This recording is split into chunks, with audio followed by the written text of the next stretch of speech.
Hi. War, suffering raging in Gaza.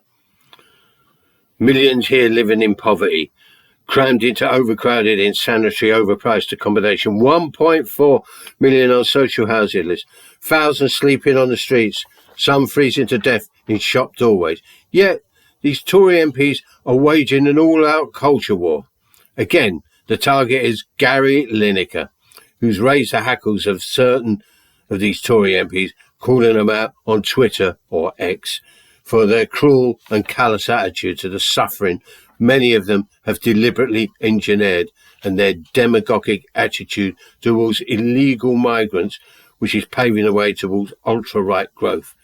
These self-styled champions of free speech, opponents in what they regard as the liberal left cancel culture, are exactly the opposite side of the same coin, and wilting snowflakes to boot.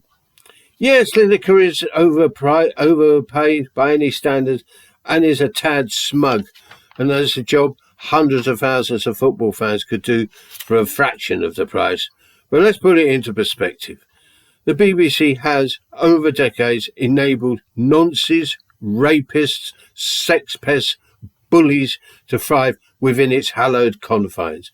Successive governments have showered honours upon them and silenced voices who wish to expose them, supporting the public school chamocracy appointees that run the organisation. These Tory MPs, the horde of right-wing conservative commentators who infest the media, actually have convinced themselves that the BBC is a hotbed of wokish Bolshevism, when in fact it's nothing more than another privileged faction of the establishment.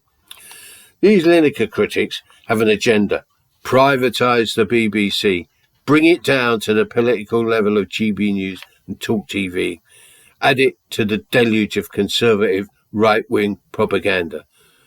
Maybe we should all start looking into the background of these Lineker bashers. Unearth their misdemeanours, corruption, moral and financial turpitude, dodgy pasts and presents. After all, when it comes down to it, whatever your views, would you buy a second-hand car from Grant Shapps or Gary Lineker? It's a test as simple as that. Bye.